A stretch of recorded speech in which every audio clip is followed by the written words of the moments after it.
Good afternoon again. Nice to see people staying on.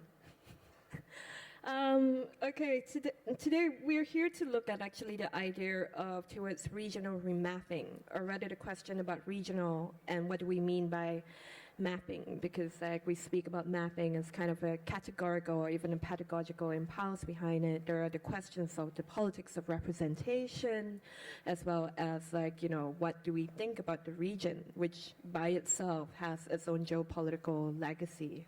So today I'm very happy to have like 4 speakers here, like friends and, well, soon to be family from all over the world. It is interesting to note that the different locations or geographic locations that we claim to be are far outside what we would know as the Great Crescent of today. And of course, there are those questions about developing connections. Like there are many ways of talking about it, whether is it a matter of historical legacy, which Gridthiya can talk about in terms of the Jim Thompson legacy itself and spreading out, and also like as a tool, an instrument to actually branch out in different curatorial projects. So I'm just wondering in terms of as an instrument of relocating in the region or beyond the region, perhaps some of you can share about like what you have thought about.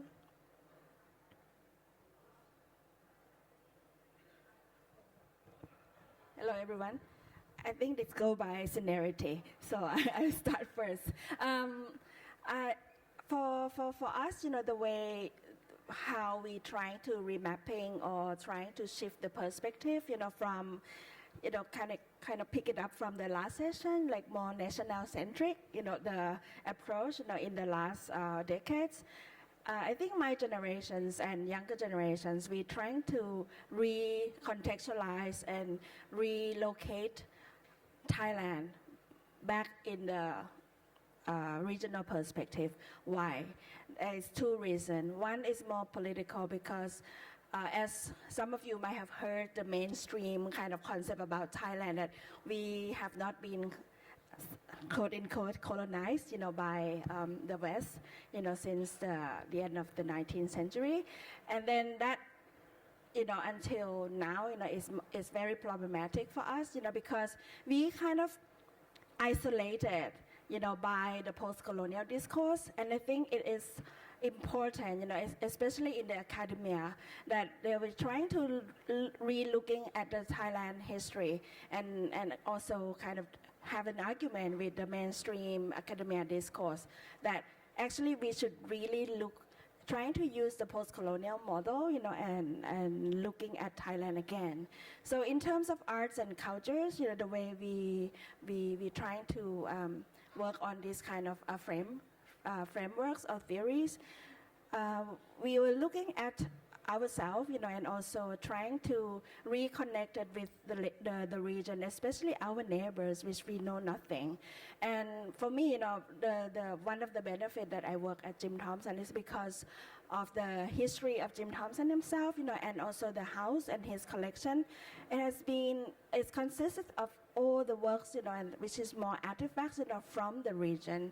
So this is one of the reasons that I try to reconnect it with both the past, the present, and the future. In the last few years, I've been working a lot with the artists and the curators, you know, from the region, and try to bring people like Alia, you know, and everyone's, you know, to show at the space.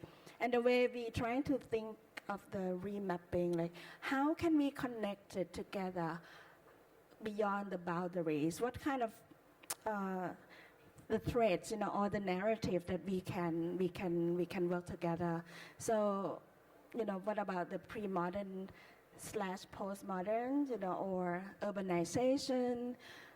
And the easiest one is the migration, you know, which is part of our history as well. So this is one of the examples. Maybe I'm not talking about like the different approach of every generation, but it's quite interesting. Before this panel, actually, we all meet together and we discuss how do we go with this panel. And it's interesting that Gridthiya mentioned that actually most of the independent art space in Asia, or also like the very early stage of Southeast Asia institution, actually happened in between the mid-90s. So like 1995, 1996 is quite important period in the history of the institutionalization of contemporary art in Asia. But I would like to see this also from the later generation, because I grew up also when I start to entering the art world in Indonesia, like it's very early of 2000, where actually it's only like 2 years after the Reformation, the fall down of the regime, or authoritarian regime, which is, I think it's also happening in Filipina and also in different way in Thailand, that you have like quite big shifting of economic and political change in 1998. So my generation, like the curators and artists in my generation, like looking the art also kind of like after the freedom of expression, which is very different from the state of the previous generation of artists, that usually they have like very complex situation with censorship and the state, the control from the state. So I think when we talk also about connection, and I would like to see this also referring to the idea of rewriting history, because during the 70s or 80s, most of the history of art practice, artistic practice in Southeast Asia is written by mostly Western scholars. So I think after 1998, with the freedom of expression, there are more opportunities for the academics or art critics in the region itself also to express what they are thinking. And I think it's not only like working within each country, and we really try to connect with the neighbors. But I think in the beginning, when we started to work, like when I started to meet Gridthiya or colleagues from Philippines or from Vietnam, we don't really think Southeast Asia as like regional definition as we now experience. Like for us, it's just like the connection to know your neighbors and see what is the differences and similarities. So I think when it starts to talk about Southeast Asia in the term of contemporary art market or contemporary art history, sometimes I feel now the idea of mapping is more like marketing rather than really to define what is happening in the region in terms of the artistic practice. Yeah, like now you see many Western institutions, they have like lots of program trying to define or trying to shape the idea of what is contemporary art in Southeast Asia. But actually in practice, in our daily life as people who are working in the art world in Southeast Asia, for us it's more important is the real connection that is happening mostly very organically, like between small institutions, because we don't really have the big institution. Maybe Singapore is the only country who has like all the big institutions, but in between other countries, it's really like personal and community development. And I think it's very important, because then the direction of the mapping or the direction of the idea of collaboration and working together is really defined by ourselves rather than following certain funding agenda, for example. I think, yeah, that's how I feel now working in different generations and political situations. So I'm going to take up something that you said, which is about rewriting and re-looking at art histories in the region. I'm as Stephanie said, I'm a curator and I work in India, and we have really not been a part of this Southeast Asian conversation for many years, and it's, I think, quite recent that we have actually become a part of this conversation. I had the opportunity to work in 2 biennales, one at the Singapore Biennale very recently, we just got over, and at the Jogja Biennale, which happened in 2011. So that was the first time that I really started working with the region, and I think it's very important that these conversations are taking place. for me, I think what is very important is looking at these different art histories in a more horizontal way, as you said, rather than in a vertical manner that we've done all these years. And I have been reading some, very interesting texts by Petrovsky, who talks about this horizontal art history, looking at a lot of countries now which have been on the periphery for many years, but now who are important art centers in their own right. So when I was invited to the Jogja Biennale, what was really interesting was that I came there and then I found that there are just so many similarities and yet differences as well. And I think what Rabindranath Tagore said in the 1920s or 30s when he first came to Java, he said, I find India everywhere, but I can't recognize it, So I think that's something that I found, that there are just so many similarities that we have both historically, geographically, and yet so many differences. And I think now is the time to really look at all these different conversations in a very focused kind of way. And I think this was in the Biennale session that you had a little earlier, when Jibish spoke about infra-level conversations. And I think that's what is really important, small organized. It doesn't have to be a large-scale kind of Biennale to look at all these different similarities that we have between us. But it can be small institutions. It can be individuals that collaborate with each other, do things with each other, and look at all these similarities between regions, look at ideological kind of similarities, differences that have taken place, that they have in common over the years. And I also think, the circulation of materials between these various regions, that is really important.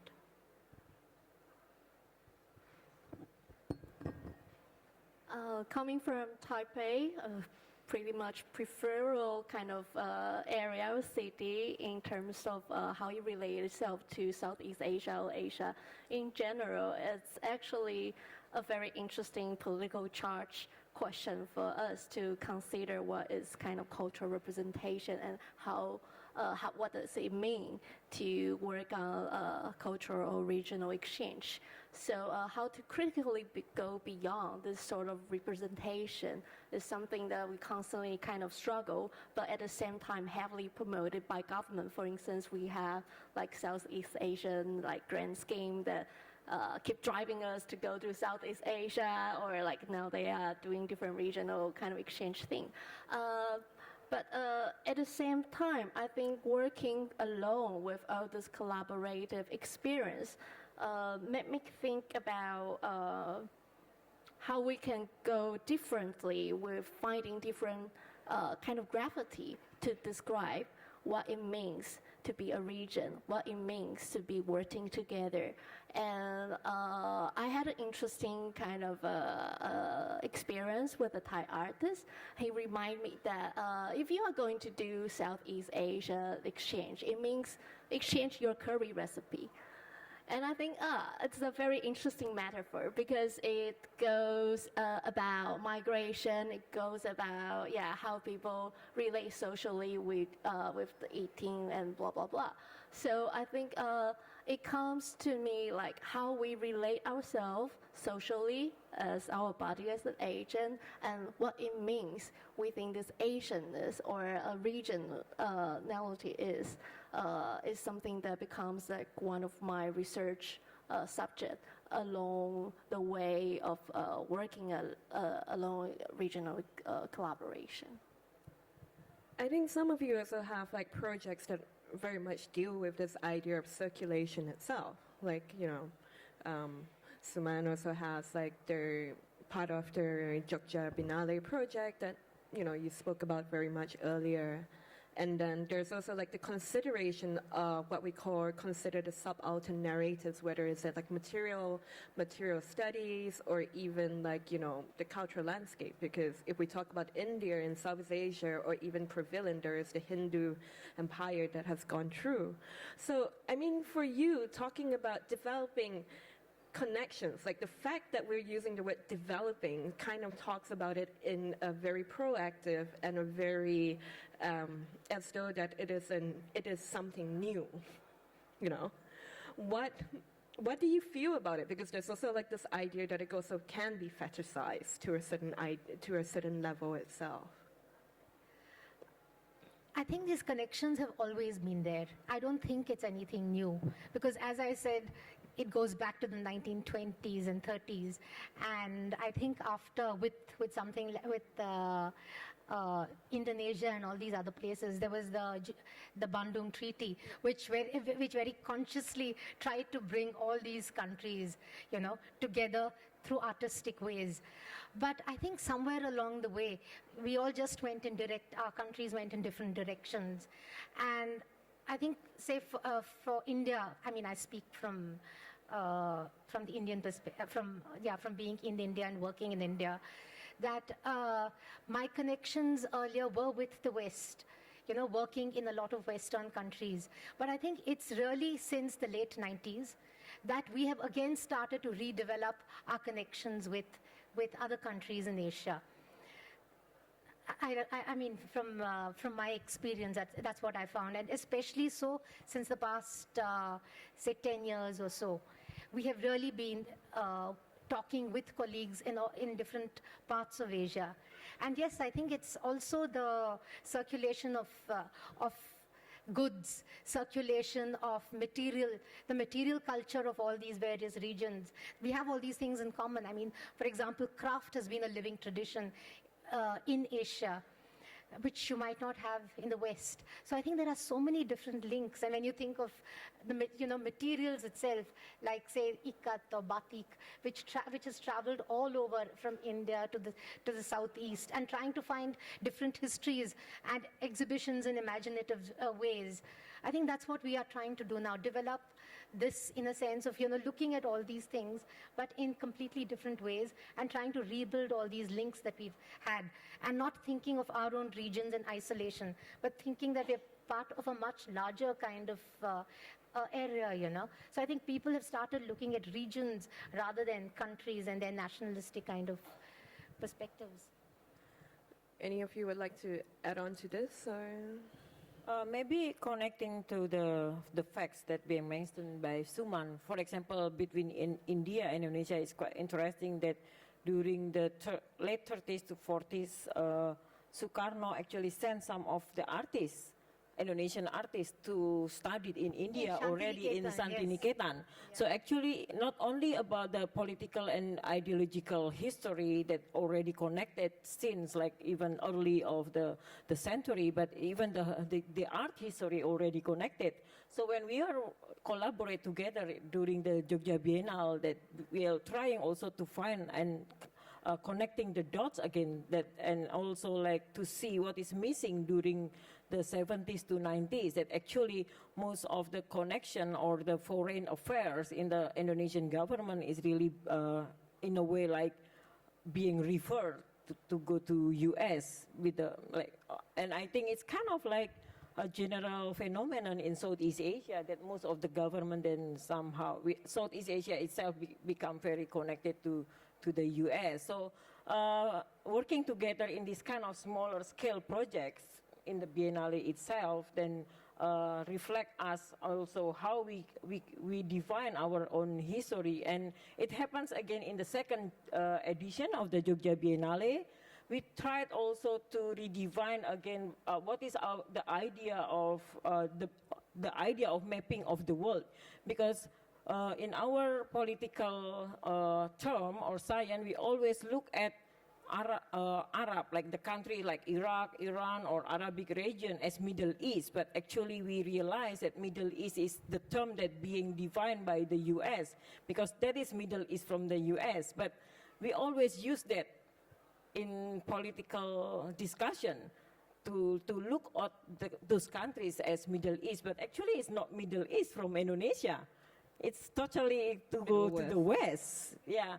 So we forbid all the artists and committee to talk about Middle East. And then we just mentioned those countries as Arab countries, as a region of Arab, for example. So this is also our effort to redefine again, like the geographical and ideological separation that being in a way developed by the West at that time. And yeah, I agree also that most of the idea of developing connection, as I mentioned, happen organically. And I think one of the facts that quite important to be said here is most of the Asian countries or Southeast Asian countries, we have very strong sense of collectivity. So many of the artists also, we are connected because we always want to be together in a way. Like the tension between individuality and the tension of being part of the whole society is quite interesting. And yeah, as we see in 90s also, lots of artist collective happening, and it's really connected through all Southeast Asia. And I think it's something that is not easily found in other parts. No, it's Maybe not so? true. It's not true. Actually, it's kind of more like, universal phenomena as well, because actually the ideas of artist collective, and alternative space that we talk about, which is come to very much alive, in the region, which is in the mid-90s. I'm part of those generation that, come back and people ask us like, what is alternative? But it's not alternative from the institutions, but we create alternative space because it's the lack of institutions. So we have none. We have no museum. We have no art market. That's why we create our own space, to work with. But I want to go back to the idea of the link, between Southeast Asia and South Asia. I think we forgot something, that actually in the pre-modern era, India is very present as much as China. We forgot to talk about that. But and then like cut back from the 17th to 10th centuries, look at Angkor, and that is the very much evidence, of the presence of the Indian civilization, which has come to our area. But to dissolve this a bit, of course, Southeast Asia itself, by its classification, was south of China, east of India. So I know, and it's really like we are part of both South, in India and China. But if we try to redefine the ideas of Southeast Asia, which is coined by the U.S., right, after the Second World War, if we want to call ourselves as a center of the world, we can call the Far East as what? Far West, right? Instead of Far East, like east of who? East of what? Okay, Southeast Asia, where is the center?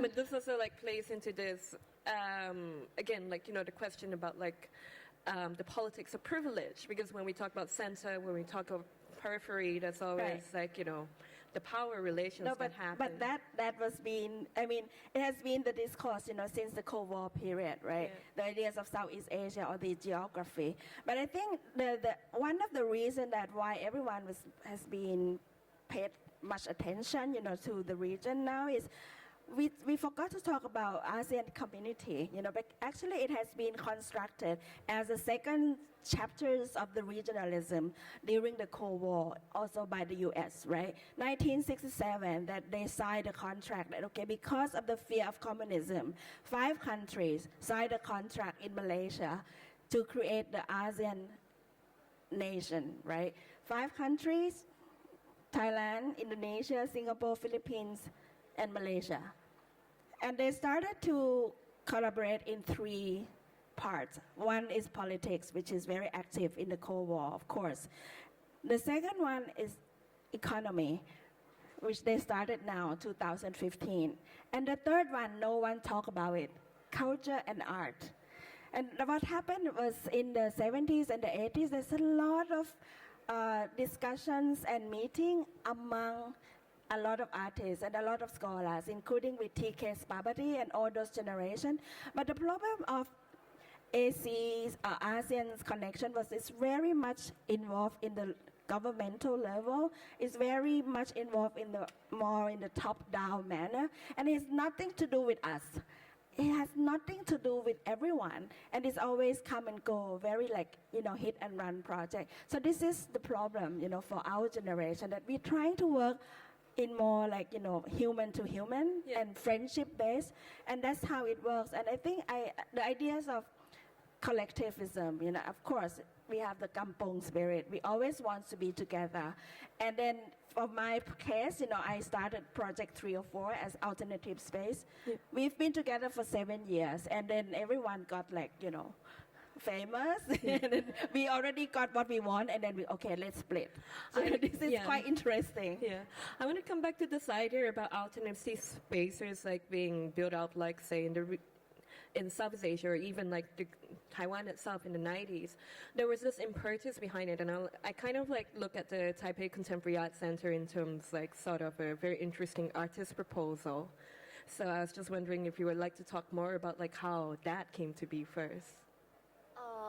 Taipei Contemporary Art Center came as an artist proposal by Jin Yang as a question to ask what an art center could be in terms of how it relates itself to an art scene and art ecology. So let's say when going back to like what you were pointing out, like everybody was building alternative art spaces, and actually that's not alternative. By its definition, it is the institution that contribute to the construction of our scene. So I think there is no alternative in that sense. It is the kind of official launching or official or institutional statement of what's going on and what people want it to be. And TCAC is not happening in that context because there were already quite a few alternative artists run space in Taiwan for 20 years. But TCAC was created as a proposal to rethink about this set of questions. So instead of being just an alternative art space, we create this problematic framework for ourselves, being an art center, and which is very problematic. And because we are like running with a studio scale budget and space, but we're trying to aim ourselves as an art center, and it brings us different challenges. But also excitement, because we try to create what is lacking in the art scene and what could be a new kind of agent and connector in relation to other forms of production in the art scene and locally and internationally. I also like to pull back further because like we talk so much about the links between like say India and the Indian subcontinent and particularly the Southeast Asia itself, but the consideration of the specter of the Cold War like seems to linger like in our different contexts itself. And for one, like I don't think we heard a lot from the Taiwan's anxieties about the Cold War, because my understanding that there is a certain anxiety behind it, and it is. I was having this discussion with some German artists just 2 weeks ago, and they were doing research about the post-war kind of artist movement in Taiwan. And then in the middle of the discussion, I just find out, no, it's really not the post-war, it's pre-war condition after the Second World War for Taiwan, because we were like in the tension of having a potential war with China. So it's not in the same kind of political climate that share or understood from the outside. So it's a really different kind of political agenda and restriction after the Second World War, and that's what happened in Taiwan. Yeah. But this link that we try to move, like in terms of regional remapping, now with the new shift of the Taiwanese cultural policy happening, would there be any envisioning that you see it would actually happen? Like what would be an instrument that would be interesting for you as a curatorial instrument? Or Cultural policy side? no, from the Just direction. get what I get. Just like remapping. Like how Remapping. would you?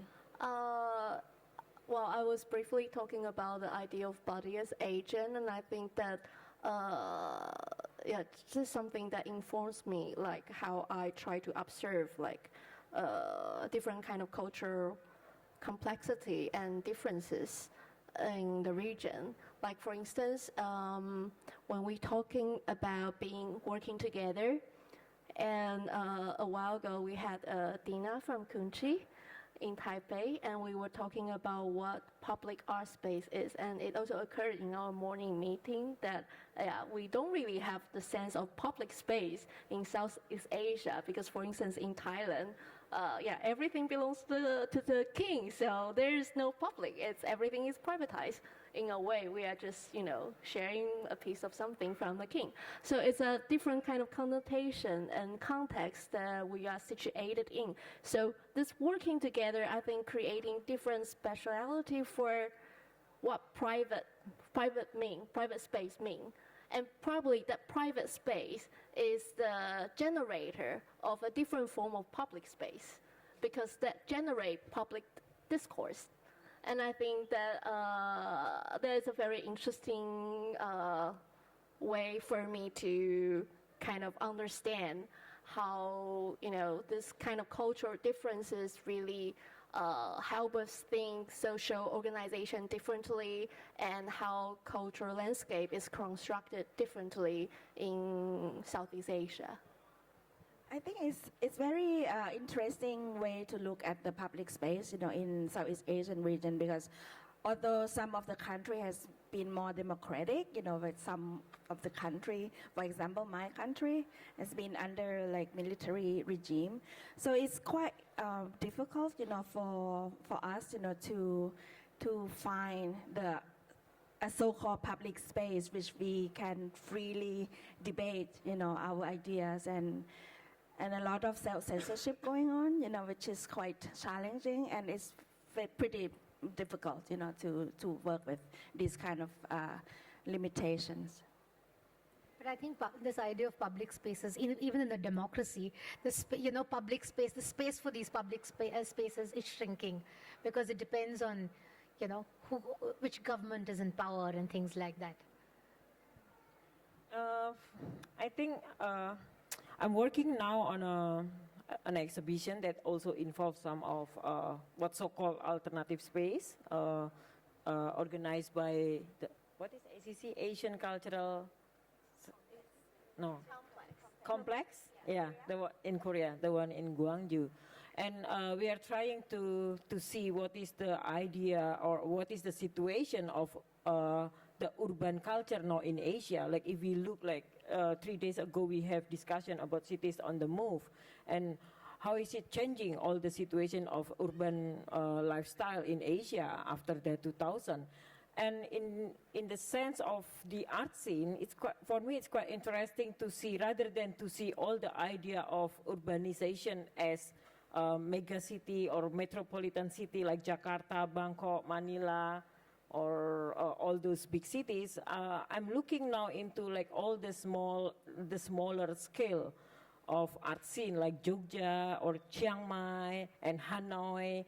I think it's quite interesting how the idea of public space in this kind of very small, not very small, but the smaller city also different from the idea of what's so-called as public space in megapolitan city. Because in this smaller city, actually, you don't really think about public space as square or plaza or all these spaces that you see as agora, but it happens in smaller residential place, like everybody, they're going to the community center, or in Indonesia, for example, the common public space is pos ronda, it's like security, how you call it? Small security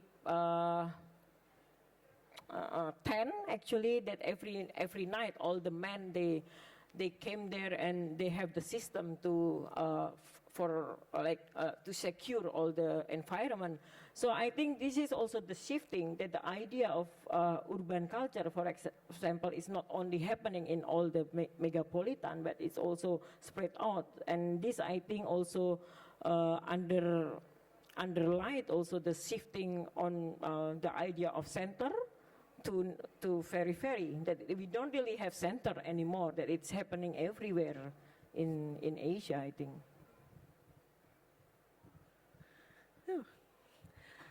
It is a very interesting, linking all those narratives together. But again, how does that in one way break through the language, the governmental language that we so much comment upon?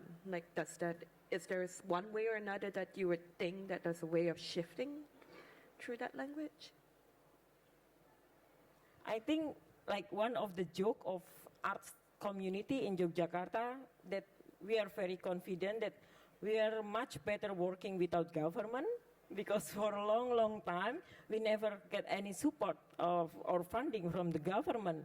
So the arts community, they develop without the support of the government and also without also support of the art market. It's just recently in the last 10 years that we know like entity or support from the commercial side, but before it's always really being supported by the community itself. So now the government, they are trying to do things in the art world and trying to set up some institution, but because the idea of institutionalization of the art for the government more like to spend the budget. So it's more like official administrative things rather than really trying to build something for the community. So for us, it's not really something that we are always concerned to, because like, okay, now like the government want to give us money or want to involve us in many projects, but for us, it's not something that, it's not our concern, because we prove to the people or we prove to the community that we always there without any support of the government or the market. And this is, I think, we never really think about it. But I think this is the questions from Singaporean point of view, because this is only in Singapore, that the government support these activities, in arts and culture. Maybe Malaysia as well. But the rest of the countries in Southeast Asia, I think we did pretty well, without the government support. And I think private sectors and also the collective, from the community are very strong, in terms of mobilize and creating the momentum for the community since a long time ago. Yeah. I'm just asking more, not so much about governmental support, but also like the question of a regional also denotes a kind of geopolitical vernacular, vocabulary itself. But in each of your practice, has there been a moment that you found a way of superseding such notions of representation? Yeah, this is what we're trying to do. I think what the Jogja Biennale or other kind of system that each locality trying to reinvent, to fit with their own context. For example, in Jim Thompson case, because of the status as a private foundation, I think I'm pretty much, happy that I can do something like with my friends, from Hong Kong, from Manila, and also from everywhere. That now we start to exchange exhibitions, and we mobilize and travel exhibitions within the region without the support from Japan Foundation. I don't want to name any foundation, but before in the 90s, everything, it was so ridiculous that all the Southeast Asian artists, we always met each other either in Queensland or in Fukuoka or in other place, elsewhere in Brisbane. And then we always like, when can we meet each other in our own country, because we want to host our friends. And I think now it's become, this kind of mutual collaboration started to happen, and it happened naturally. It's not like by force, but yeah. Yeah, I think this the Jogja model was a way of doing things in a slightly different way, looking at two countries, in a very focused manner around the equator. So on an international level, maybe this kind of regional kind of thing was a really good way of doing things. But in my own practice, I look after something called the Archival and Museum Fellowships in India at a place called India Foundation for the Arts. And it's a very small, like you all said, there's no government funding for the arts, hardly any, for the arts in India. So India Foundation for the Arts is a small kind of funding agency for the arts, and it's for different kinds of art practices, visual arts, performance arts, and all these different things.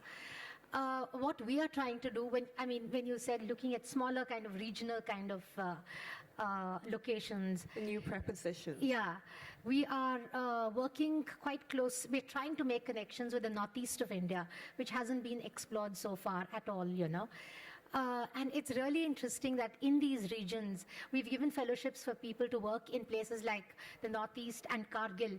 And in Kargil, there was this very interesting museum, it's a family-run museum. And it was on the Silk Route. So they are trying to look at all these connections with different parts of Asia, so you have Kargil, which is in Kashmir somewhere.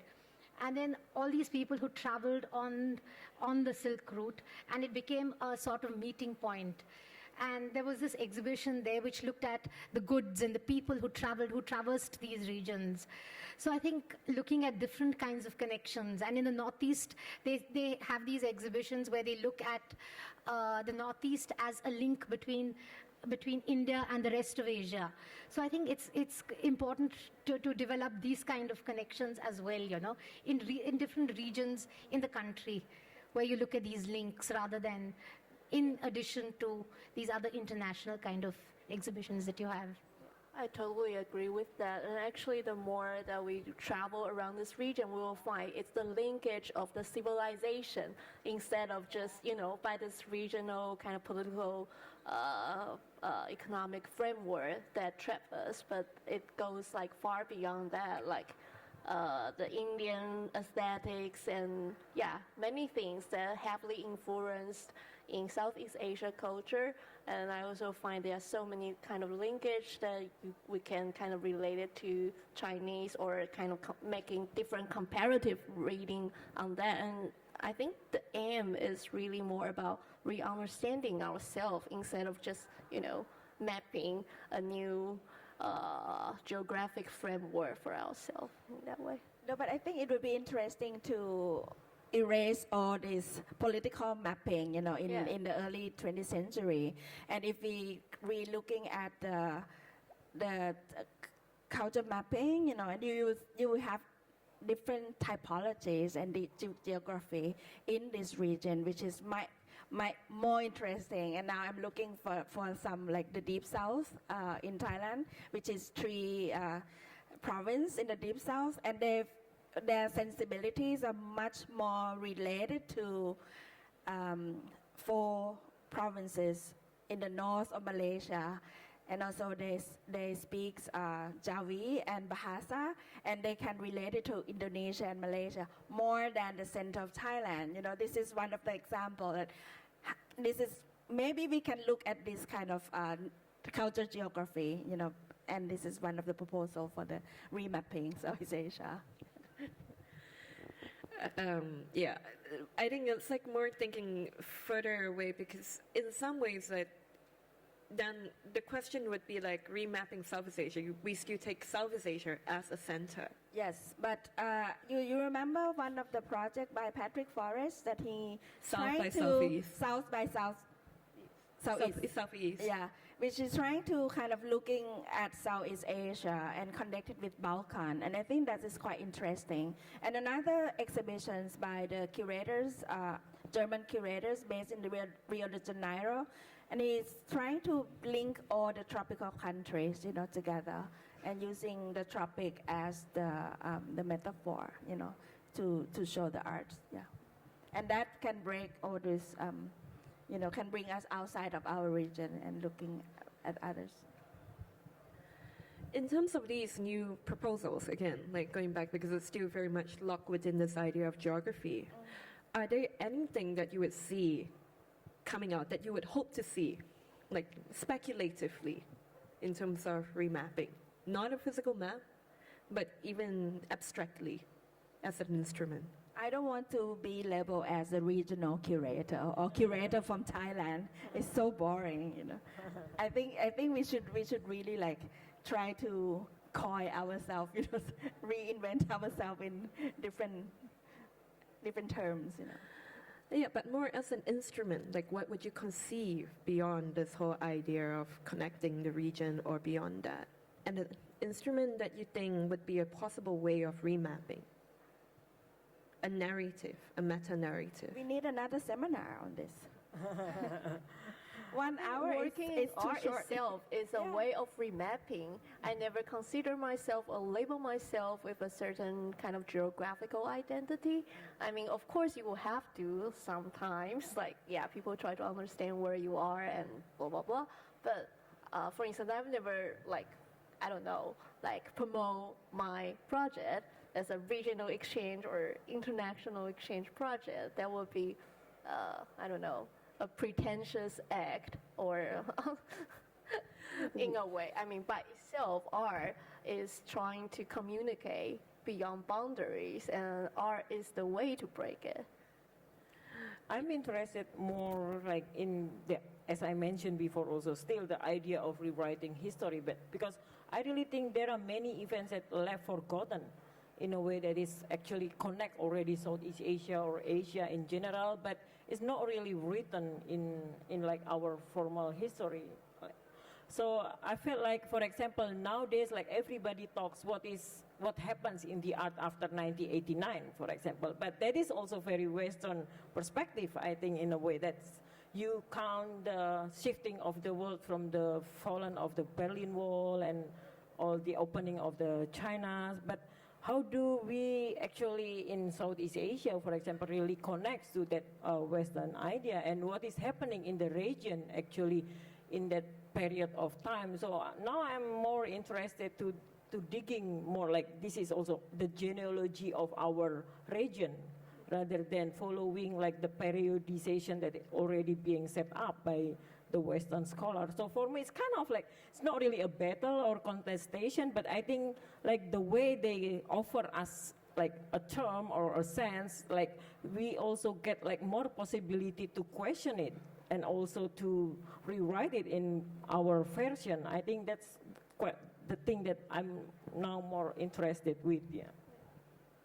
I think there's also a kind of trend that the entire region is really interested in rewriting history and finding different historiography in constructing ways of understanding how we relate to ourselves in terms of our development. And I think that's an interesting kind of way to re-understanding and deconstructing, what was the original understanding about the region. And that's a mapping by itself, by creating different sense of time, different ways of understanding history and identities. Yeah, I think that's what I find interesting as well. How have we taken, all our countries in some way has been influenced by different countries, modernism itself, the way it has come down to all our countries. But what I'm interested in, what I found interesting when I came to Jogja also, was how we have transformed this, using our own vernacular kind of practices and traditions. So that is something I find really interesting, a comparative kind of study of how all these things, what we've taken from them and used it in our own very different ways. And I found that for every kind of thing, every kind of, not movement, but every kind of important milestone that we've had in India in artistic terms, you could almost find a corresponding thing in Indonesia, So I think this kind of comparative things with all our countries would be such an interesting kind of exercise. Okay, that's a really good end to it. Before anything, I think we can take questions from the public if there are questions with regards to the speakers or challenging the propositions that they have offered so far. Any questions? Shall you? I have a question, maybe for everyone. I guess, again, it's a question about vocabulary.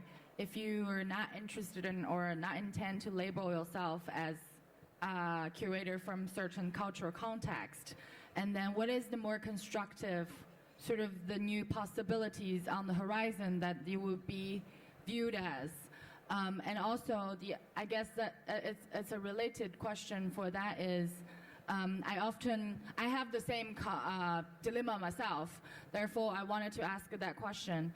And then the follow-up question is, do you see it more of, I think I actually view it more for a desire from an independent curator or more of a artist space in having this identity of more a sort of international universality as the context of what you work in.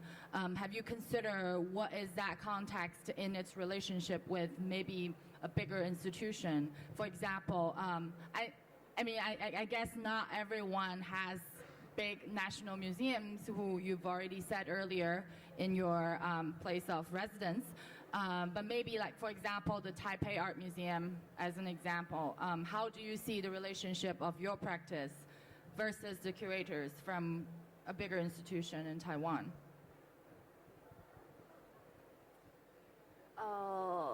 I don't share the same kind of a political burden as if working in a larger institution, for instance, in TFM. Well, but you have several questions. Okay.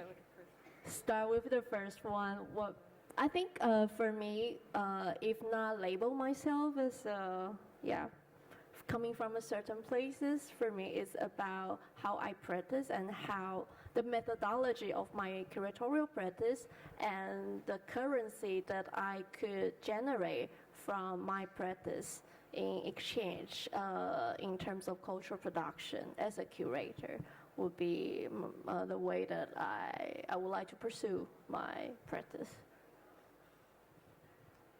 Does it answer in a way? For me, the idea of independent curator itself can be questioned in the sense, like, for example, in the art scene in Indonesia, how do you define yourself as an independent curator if you even don't have, like, curators who's really working for institutions?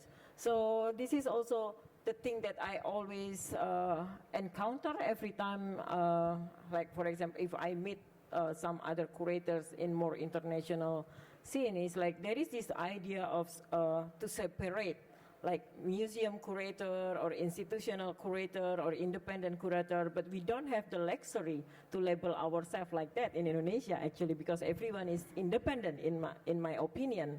So I think in the country where you don't really have infrastructure, like in most of countries in Southeast Asia, then this kind of, like, the idea of labeling then become quite problematic, because sometimes, most of the time also, you follow, like, the Western system to label yourself.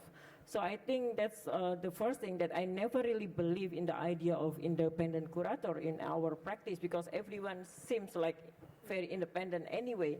So what I found actually quite interesting, the practice of every individual in Asia is already transformed, like the position of independent or individual curator to be institution. So for example, I always see JEP is very institutionalized, or in a way, like, she is the institution for me. Because, like, the scope or the scale of her activities is kind of like the same. You can compare with, like, any institution. So I think this is also quite unique in the sense of Southeast Asia. I don't know in India, but it's now that's what I see, like, individual as institution is quite important proportion in Southeast Asian artistic practice for me. Xiaoyu, if I'm right, your first question is about the representation that we inhabit as curators, like what it labels us as, right? In terms of a nationalistic kind of vocabulary. So it's not so much about, like, independent or autonomous, but like the inherent labeling of us as representation of our countries. I mean, I think if I say I'm a curator from India, it's fine with me, because it's my experiences in the country that has molded my views in a way. So, it's not like a national exhibition that you're curating or anything. So if you say it's a curator from India, is perfectly all right with me. Me too. Yeah. Maybe I'm just ashamed of my country. I don't want to label myself as a Thai curator. And this is an aspiration to be somewhere else. And I don't have that luxury of, working in South America or South Africa, which I really want to be there and work with South America and South African artists. I just want to have a follow-up comment on my question. I guess what I have been thinking is also this concept of individualized. What did you say, Alia, before? Individual as institution. Yeah, individual as institution, which not from a critical perspective, but at the same time, I'm thinking about the problematic aspect that inherited in it is this neoliberalist approach of culture and also the neoliberalist consumption of culture, which is something that I find it's interesting to reflect upon versus a more sort of a collective or institutional, you would say, means of approaching these issues. But that's not a question, but we can. Thank you. I believe there was a gentleman at the back who had a question. Was there? No? Any other questions? One last question, that's all we have.